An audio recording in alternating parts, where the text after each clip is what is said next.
Hello everyone, I'm very glad to welcome you all to our brand new YouTube channel Government Made Easy.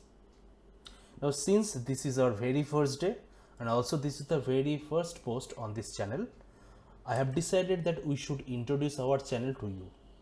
So in today's video, we shall talk about the targeted audience, that is who are the people who will probably be benefited from our channel, the content of discussion in our channel in future, the upload of the contents.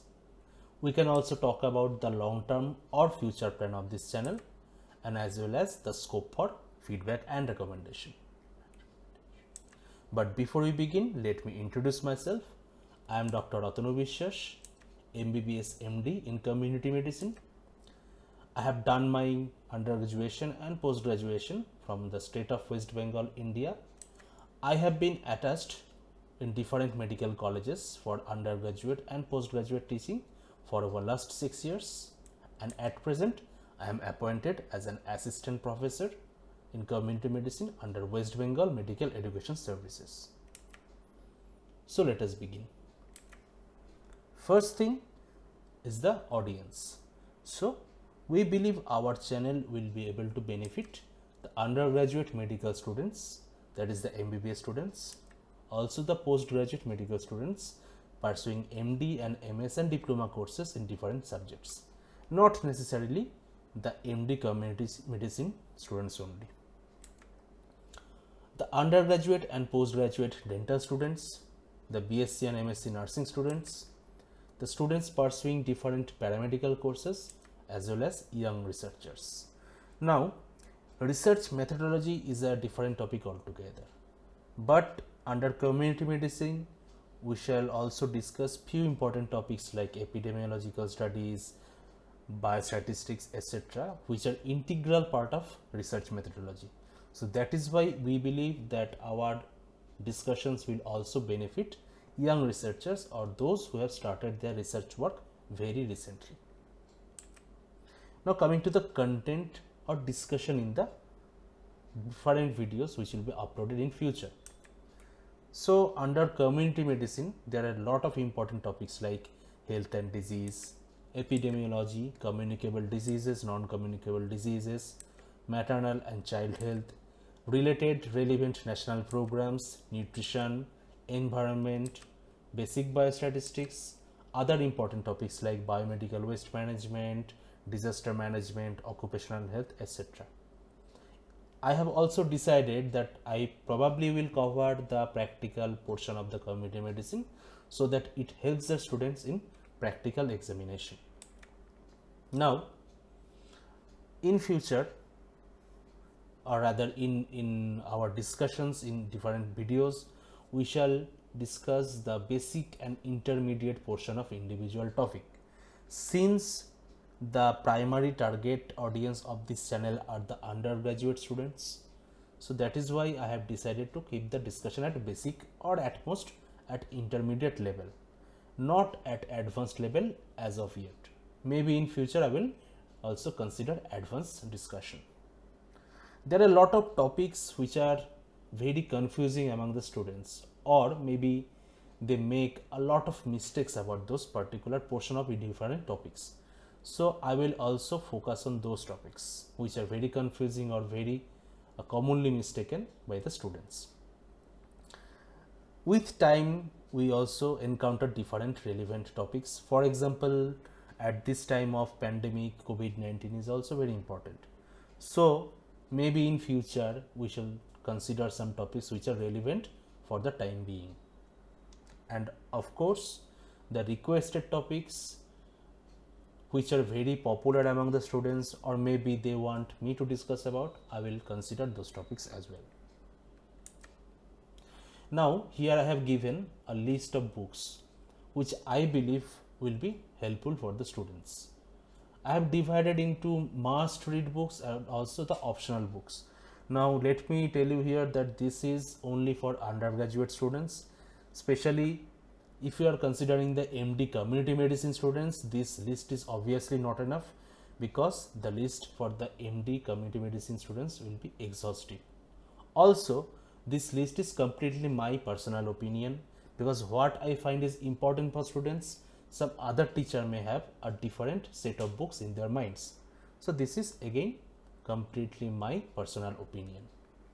So among must read books, I believe Park's textbook of preventive and social medicine is a must read book.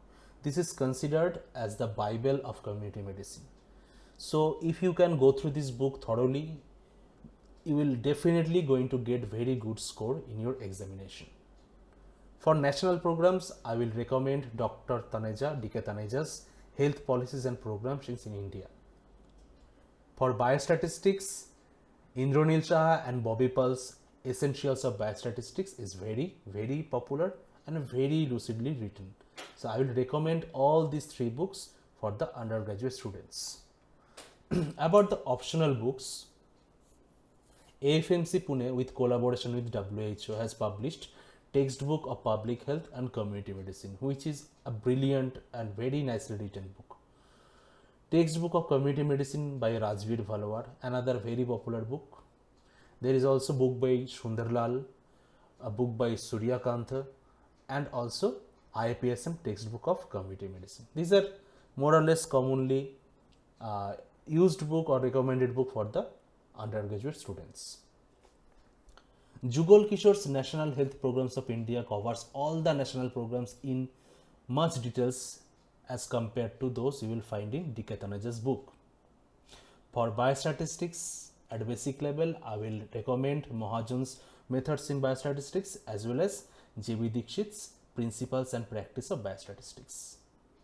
So this is again, as I mentioned, this is only a list which is probably important right now. Maybe in future this list may change. So keep your eyes on the different publications, different authors. But I believe Park's Textbook of Preventive Medicine as well as D.K. Taneja's book, these books will always be helpful for the undergraduate students. Now coming to the upload. Human mind has an attention span of about 20 minutes. So that is why I have decided to keep the videos of 20 to 30 minutes maximum. If there is any discussion which is longer or there is a topic which is bigger, then I will probably divide that topic into multiple segments and upload the different videos separately rather than making a single video of 2 hours. So that is not very helpful for the students. I believe in quality over quantity. Now since I have a full-time job in a medical college, also some other professional and medical attachments, so that is why I will be able to upload the videos only once a week or maybe bi-weekly. Now since preparing the presentations, recording the videos, editing the videos, uploading the videos on YouTube, everything will be done by myself. So it is obviously very difficult for me to balance all aspects of my professional life, and that is why again I will not be able to upload 2 or 3 videos every week. I will try to maintain the quality and probably upload them once a week or maybe 2 times every month. I will also upload them topic wise. For example, if I am discussing different topics under nutrition, I will try to complete all the discussion on nutrition and only then try to shift to the next topic, maybe say environment or maternal child health, whatever. Coming to the long-term plan for this channel, if in future I find the channel is doing good and there are responses from the followers, the viewers, I will definitely give more time to the channel and try to upload videos more frequently. There is always scope for in-depth advanced discussion on different topics. More complicated topics, which I will probably initially skip because they may not be very important for the undergraduate students. These complicated topics will be discussed in future. So this advanced in-depth discussion and discussion on complicated topics will definitely help the postgraduate community medicine MD students. Also, if I find request for different topics in the comment section, suppose these topics are very important for their examination purpose or they are having difficulty with, I will definitely consider these topics for future discussion. Feedback and recommendation. Now I am very new to this concept of online teaching, so because of that there is always scope for me to improve. So that is why I need your valuable feedback. You can tell me how I can improve myself, or I can improve the quantity and as well as quality of the content of the channel. After discussion, if you have any doubt regarding any topic, please let me know in the comment section and I shall try to clear your doubt on that topic. Post your request that if you find there is any topic which is important or you are having difficulty with, let me know in the comment section. Ask questions. For example, maybe you have encountered a question in your examination that you could not answer, or you are having difficulty to solve the problem. So let me know. I will try to give answer to your question. And also share your view. So if you like a video, let me know. If you don't like a video, also let me know. Maybe there is part of the video that I can improve on. There is always scope for that feedback from you. Do recommend me how I can improve the quality of the content. So use the comment section. The comment section is for the followers and the viewers only. So anyone can write. You can ask your question, clear your doubts through the comment section. You can post your request, also give me feedback. So our YouTube channel CommMed is a very new one, and for the success of the channel I will need your support. Please do not forget to subscribe, like individual videos, and also share the videos with your friends or whoever you think will be benefited from the video. So if you are a student, maybe you can share the video with your batchmates. They will be benefited, and that will also help me. We also have a Facebook page with the same name. The link to the Facebook page will be given below. So please support me and we shall see you very soon.